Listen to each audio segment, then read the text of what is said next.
정통신학으로 신앙을 바르게 안내하는 신학개론 대강좌 시즌3 신앙 배우기 신앙 입문 54강입니다. 오늘은 이 책의 25쪽인데요. 신학에 있어서 근거가 되는 것, 그리고 신학에 있어서 그 주요 구성에 대한 것, 그리고 신학의 4가지 주요 의미를 중심으로 이제 살펴보도록 하겠습니다. 신학이라고 하는 것은 줄곧 여러분께 말씀드린 것처럼 하느님 자신의 뜻을 인간에게 계시하셨다는 그 사실에서 출발합니다. 그러니까 그 교회가 정말 20세기, 21세기에 이렇게 프란치스코 교황님도 이렇게 선출되고 계속해서 요한 바로 2세, 바오로 6세, 또 베네딕토 16세 계속해서 이러한 훌륭한 우리 성인 교황님을 모시게 된 것도 2차 바티칸 공의회의 그런 열매들이라고 볼 수 있거든요. 그런데 2차 바티칸 공의회가 어떻게 열렸냐? 많은 신학자들, 다시 말하면 2차 바티칸 공의회는 교회를 새롭게 쇄신하고 교회를 새롭게 리모델링이라고 할까요? 건물로 치면은 새롭게 집을 지어야 되는 거예요. 교회를 없애고 새롭게 집을 지는 게 아니라 기존의 교회에다가 정말 리모델링을 해서 쇄신을 해야 되거든요. 그러려면 훌륭한 건축 설계사뿐만 아니라 그 훌륭한 그런 시공자, 좋은 재료 이것이 많아야 되잖아요. 그렇게 이 2차 바티칸 공의회가 잘 오늘날까지 계속 실천하게 된 것은 몇 세기를 앞두고 바로 3000년대의 교회의 방향을 정하는 설계를 2차 바티칸 공의회에서 했기 때문에 가능한 건데, 그 설계자들이 바로 훌륭한 신학자들이라는 것이죠. 당연히 공의회 교부들인 주교님들이 토대를 이루고 교황님의 의지를 통해서 교회가 새롭게 쇄신되고 또 개혁이 되는 거지만, 거기에는 수많은 2차 세계대전 이후로 유럽교회, 전세계 교회가 힘들었을 때 정말 하나님께서 불러줬다고 저는 생각하고 성령에 이끌린 많은 신학자들이 그 당시에 탄생이 됐고 활동을 했습니다. 그 중에 칼 라너라든가 그리고 이브 콩가르라든가 지금 에메리투스 교황님이신 베네딕토 16세 23년 동안이나 성 요한 바오로 2세 교황님과 함께 신앙교류장 장관으로서 신앙을 토대를 두고 신앙에 대해서 지켜왔던 요셉 라칭거 추기경도 역시 훌륭한 그 신학자이면서 또 그 말로 할 수 없는 많은 신학자들이 이제 다음에 이제 지난번에 가톨릭 교회에 대한 신학자 얘기했습니다만은 더 말씀을 드리도록 할게요. 그런 신학자들이 설계를 너무너무 잘했기 때문에 그 설계의 바탕을 두고 주교님들이 2차 바티칸 공의회를 이뤄 나갔던 거예요. 제가 시즌 3를 마감한 다음에 시즌 4에서는 2차 바티칸 공의회를 직접 다루도록 하겠습니다.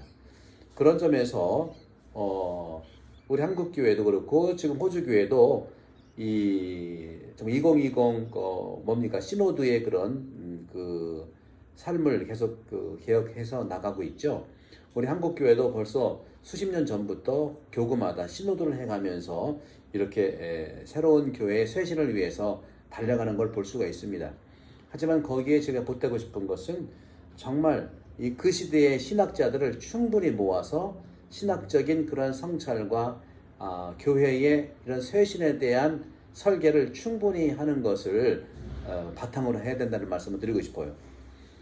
그래서 신학이라고 하는 것은 하느님 자신의 뜻을 인간에게 했다는 사실에서 출발을 하고, 하느님의 뜻이 피조물을 통해서뿐만 아니라 인간 역사 안에서 말씀을 통해서 직접적으로 인간화되었다는 것입니다. 이러한 초자연적 계시의 결정판은 하느님의 지혜이자 말씀이신 성자, 인간화된 예수님이십니다. 예수님의 설교와 생애 그리고 업적, 바로 이것이 가장 큰 계시입니다. 그래서 하느님의 뜻의 인간화 2단계는 이러한 계시를 신앙으로 받아들이는 것입니다. 내가 한번 써볼게요. 하느님의 뜻의 인간화. 하느님의 뜻의 인간화. 하느님의 뜻의 인간화. 하느님의 뜻의 인간화예요. 그런 점에서 두 번째 단계, 하느님의 뜻의 두 번째 단계 인간화는 하느님의 뜻이 있고 하느님의 뜻의 인간화. 이 두 번째의 단계는 계시를 신앙으로 받아들인다는 거죠. 신앙을 가진다는 것은 첫 번째 중요하죠. 그런 점에서 신앙을 가진다. 신앙을 가진다는 것 중요하죠. 그리고 이 신앙을 가진다고 하는 것은 무엇을 얘기합니까? 계시를 수용한다는 걸 얘기합니다. 계시를 수용한다는 것이다. 계시 수용이다. 그리고 세 번째 1번, 2번, 3번 계시를 수용한다는 것은 무엇이냐? 계시를 수용한다고 하는 것은 계시를 이해한다는 것이다. 계시 이해. 이게 세 번째. 계시를 이해한다는 것. 또 계시를 이해한다는 것은 바로 계시를 이해하면서 응분의 대답을 찾는 것이다. 바로 응분의 대답. 이게 신앙 고백이죠. 대답을 하는 것이다. 응분의 대답을 하는 것이다. 그걸 대답을 찾는 그 노력이라는 거죠. 노력. 대답을 찾는 노력이다. 그 다음에 이 대답을 찾는 노력이라고 하는 것은 바로 인간을 구원으로 부르는 은총에 인간을 구원으로 부르는 은총에 응답하는 것이다. 같은 말이죠. 계시에 응답한다고 하는 것은 그분의 은총에 대답한다는 것이다. 바로 이 은총에 바로 인격적인 대답을 하는 것이다. 인격적인 대답. 인격적인 대답을 하는 것이죠. 네. 그래서 신학한다고 말한다는 것은 신학을 한다 하는 거. 신학한다고 말하는 신학의 출발점은 이처럼 하느님 계시에 있다는 거죠. 하느님의 계시. 중요한 것은 바로 하느님의 뜻이라고 하는 것이 계시죠. 이 계시에 있다. 계시. 신학의 원천으로서 계시. 근거로서의 계시. 그걸 말하고 있는 것이죠. 여기서 하지만 학문적 이 계시를 수용하는 데 있어서 그 받아들이고 대답하고 응답하는 거, 또 수용하고 계시를 이해하고 그 응분에 대답을 하고 그 은총에 응답을 해서 인격적 대답을 하는 것은 이것은 뭐냐? 바로 조명이 필요하다는 거예요. 조명. 저도 지금 이거 유튜브를 찍고 있는데 이 조명을 지금도 이 조명빨입니다. 밖에 여러분 잠깐 실험을 해볼게요. 저 바깥에 있는 저 십자가를 환하게 보이면 이쪽은 어두워요. 한번 볼까요? 한번 눌러볼게요. 자, 저기 환해졌죠? 좀 어두워졌죠, 그죠? 좀 어두워졌죠. 바깥이 환하니까 조명이 없으니까 여기가 이제 줄어드는 거죠. 그러면 제 조명을 하나 꺼볼까요? 제 조명이 몇 개 있는데 조명을 하나 꺼볼게요. 얼마나 어두워지는지. 자, 끕니다. 자, 껐습니다. 조명. 껐죠? 어떻습니까? 또 하나 더 꺼볼까요? 아주 깜깜합니다. 조명이 2개인데 여러분들 보십시오. 자, 껐어요. 얼마나 어두워요. 그죠? 이게 바로 조명, 하느님의 조명. 이것이 바로 신적인 조명. 신앙의 조명을 받는 지성에 있다는 거죠. 수용이라든가 이해라든가 대답 모든 것은 우리 지성에서 다가가야 되는데 지성에서 다가가려면 이 환한 데에서 더 발견하려면 신앙의 조명이 있어야 돼요. 그 신앙의 조명이, 응답의 조명이 있어야 돼요. 조명을 한번 켜볼게요. 조명. 자, 조명을 한번 켜면은 이렇게 환해지죠. 하나 더 조명을 하나 켜볼까요? 조명을 켜면 이렇게 환해집니다. 그리고 밖에 있는 조명을 안으로 들어와서 한번 해볼까요? 자, 보십시오. 얼마나 환해지는지. 자, 네, 밖이 어두워지니까 더 환해졌잖아요. 이렇게 환한 조명, 신적인 조명이 필요한 것이죠. 그래서 신학이라고 하는 것은 초자연적인 계시에 대한 그리스도교 생활에 성찰하는 자기 의식에 있다는 거죠. 이 뇌, 성찰하는 자기 인식, 자기 인지, 자기 의식이라는 거죠. 여기서 이제 신학의 이제 구성 네 가지 구성이 있는데 네 가지 구성과 의미를 좀 보겠습니다. 네 가지 주요 구성 요소는 첫 번째는 상징이에요. 상징적이다. 신학의 중요한 구성은 첫 번째는 상징이에요. 상징. 신앙은 상징적인 거예요. 상징적인 걸 통해서 우리가 알아차리는 거죠. 두 번째는 전례적입니다. 전례. 그죠? 전례. 세 번째는 윤리적이에요. 윤리. 네 번째는요, 제도적입니다. 제도가 필요하죠. 그렇죠? 이렇게. 그러면 상징이라는 건 뭘까요? 우리가 하나님의 뜻이 다 인간의 언어로 된 것이 성경이죠. 성경이 바로 다 상징으로 되어 있어요. 그래서 말씀을 이해하기 위해서 상징을 풀어서 상징을 해석을 해야 돼요. 두 번째 전례는 기도하는 건데 이 기도도 역시 미사도 그렇고 기도도 역시 이 전례 행위에서 우리가 중요한 구성 요소가 되고요. 세 번째는 어쨌거나 우리가 말씀을 믿고 기도를 하면 목표가 있잖아요. 그거 왜 그렇습니까? 실천하기 위해서 윤리가 필요해요. 사랑 실천 필요하잖아요. 그리고 이렇게 말씀을 기도하면서 실천하는 그 공동체가 있어야 되잖아요. 교회는 제도죠. 공동체는 제도라는 그런 말입니다. 이 네 가지 구성 요소. 상징적인 말씀, 전례적인 기도, 윤리적인 사랑 실천, 그것이 공동체라고 하는 교회의 제도, 이 네 개가 신학을 구성하는 주요 요소면서 주요 요소의 의미라는 것을 말씀드리고 싶어요. 따라서 근본적으로 이러한 신학은 신앙에 대한 직접적 성찰인데 신앙을 직접적 성찰하는 것이 이 말씀이 바로 믿음에 대한 부분인데 이 말씀이라는 이 믿음이 구체적으로 드러나는 것이 바로 뭐냐면 신경이에요. 신경. 우리가 주일 때마다 긴 신경을 고백하죠. 또 사도신경도 고백하죠. 바로 이것이 직접적인 신앙의 성찰로서의 신경입니다. 믿을 게 거기에 다 들어가 있어요. 성경에 나와 있는 걸 토대로 해서 우리가 믿는 고백, 신경을 얘기하고 있죠. 그리고 그 삶이라든가 기도, 또 삶이라든가 윤리, 문화, 그리고 제도들 이런 부분들이 성찰이라는 거죠. 여기에 대한 성찰을 하는 거죠. 그래서 그리스도교는 이런 것, 말씀을 통해서 말씀을 알아듣고 성찰하고 또 기도를 하면서 성찰하고 신앙생활의 그 윤리, 사랑 실천을 하면서 성찰을 하고 우리 교회를 성찰하고 성찰이야말로 반성인데 성찰을 할 때 우리 교회는 쇄신되는 것이죠.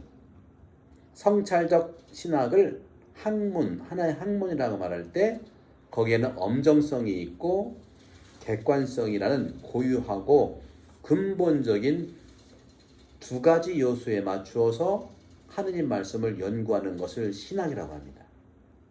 두 가지라는 것은 계시와 계시에 대한 믿음인 신앙, 이 요소에 맞춰서 연구하는 것이죠. 신학이 학문적이기 위해서는 또 비판적이기도 하고 또 방법, 이 체계, 이것이 세 가지가 확실해야 됩니다. 학문적이기 위해서는 비판받아야 되고 방법적이어야 되고요. 체계적이어야 한다는 것이죠. 따라서 신학은 하나님께서 구원 역사의 길고 활발한 여정을 통해서 우리에게 기꺼이 알려주신 모든 진리를 일관성 있고 남김없이 이해하는 학문이어야 하기 때문입니다. 바로 이런 부분들을 이제 말씀을 좀 드리도록 하고요. 이 정도 이제 넘어가고 이제는 이제 신앙이 지니는 원천에 대해서 한번 알아볼게요. 신앙이 지니는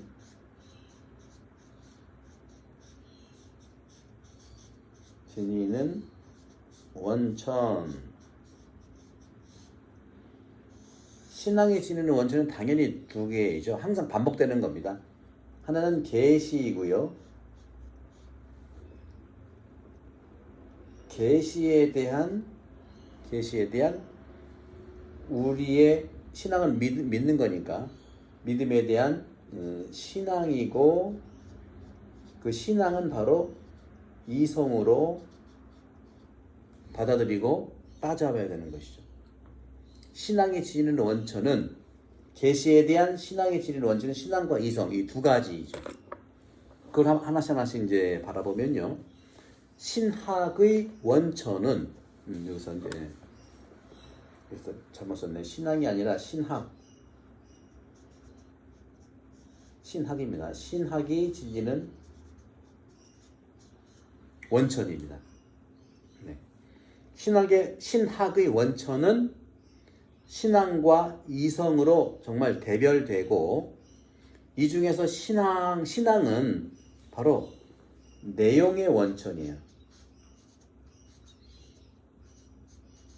내용의 원천이다. 신앙은 바로 신앙의 내용의 원천이라는 것이죠. 그리고 신앙은 바로 이성이라고 하는 것은 이해의 원천이다. 이성은 이해, 원천. 신학이 지는 원천은 두 가지인데, 신앙은 내용의 원천이요, 이성은 이해의 원천이다. 무엇을 그러면 어떤 내용이고 어떤 걸 이해하느냐? 바로 계시에 대한 내용을 신앙이 받아들여야 되기 때문에 신앙의 원천이고, 계시에 대한 그 신앙에 대해서 신학을 이성으로 이해의 원천이 되어야 된다는 것이죠. 이렇게 봤을 때 신앙은 대상으로서 계시된 신비를 얘기하고요. 당연히 이 내용은 계시의 내용이니까 계시는 바로 신비예요. 신비. 그리고 이성이라고 하는 것은 수단으로서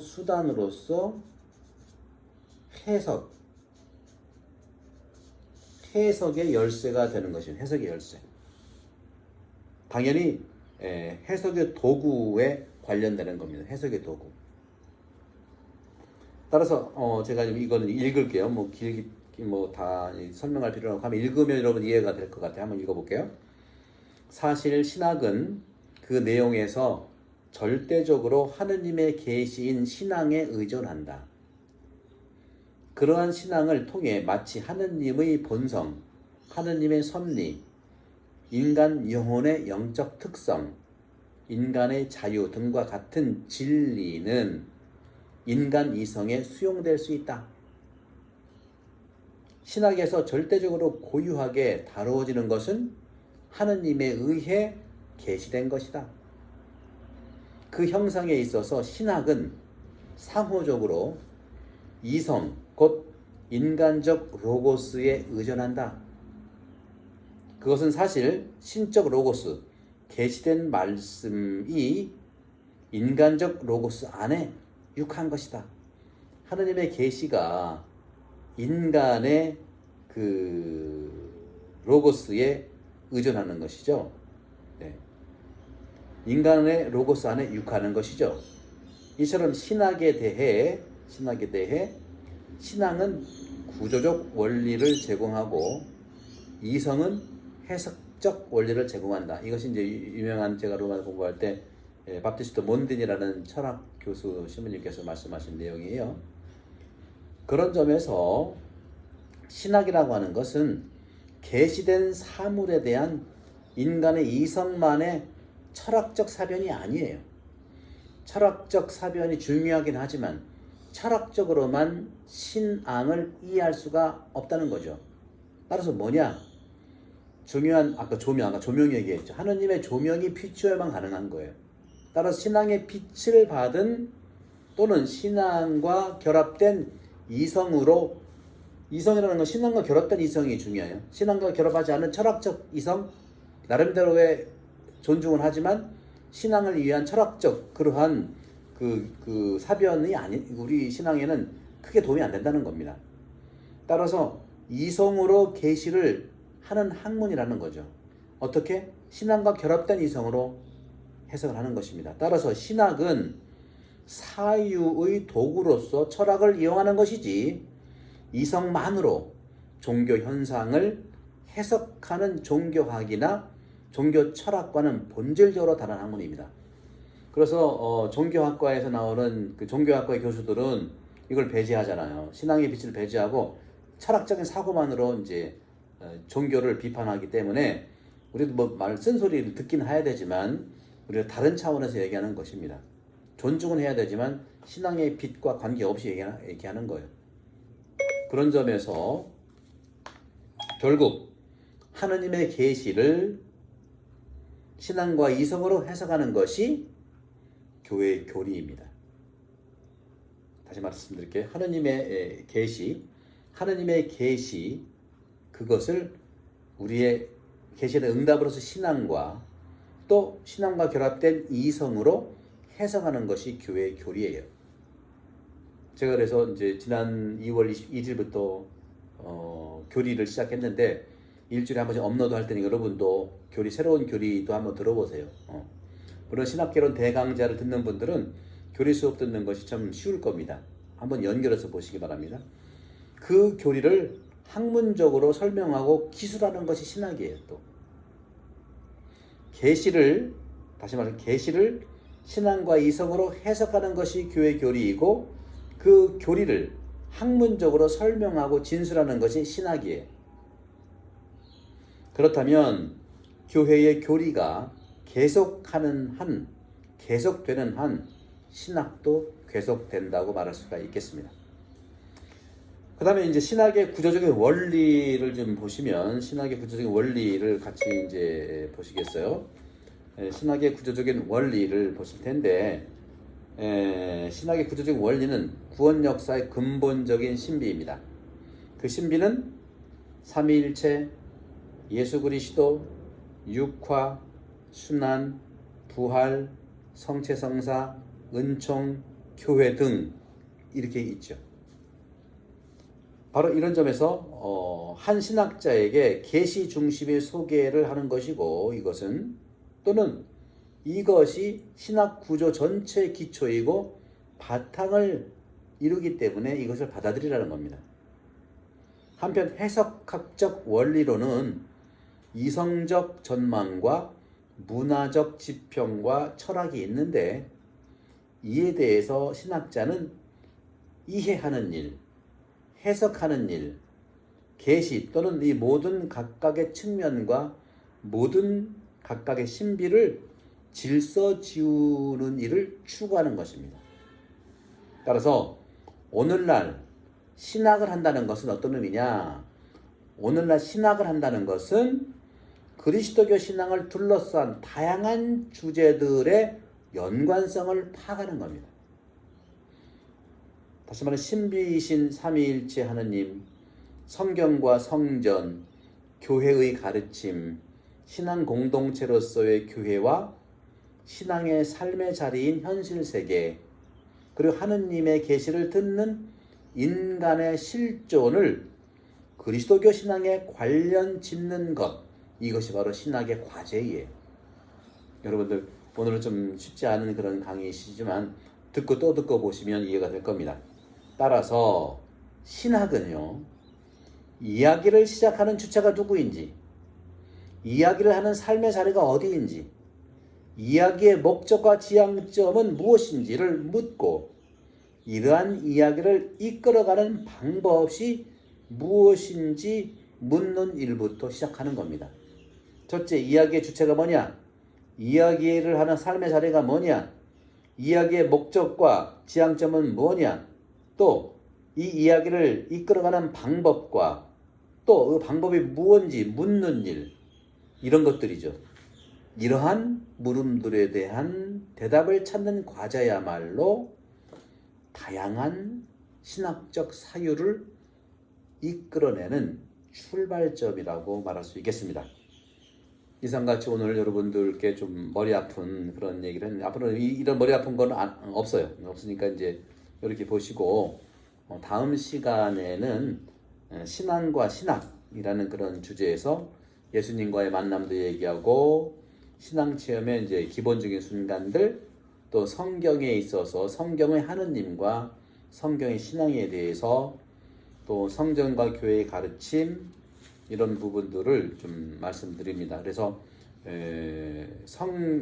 다음 시간부터 이제 나갈 거는 신앙과 신학에 대한 관계를 하고요. 그 다음에 이제 교회와 신학에 대한 관계를 또 말씀을 드리도록 하겠습니다. 여러분 감사드리고 많은 구독을 좀 부탁드리면서, 여러분들 이 코로나 바이러스 시대가 어떤 그 어려움의 시기를 뛰어넘는 코로나 바이러스 시대를 통해서 각자의 믿음이 더 단단해지고, 또 블루오션처럼 내적인 가치들, 안 보이는 가치들에 대해서 눈을 뜨게 하는 그런 축복의 시가 되기를 간곡합니다. 공부와 성경 여러분 모두를 간곡합니다. 감사합니다.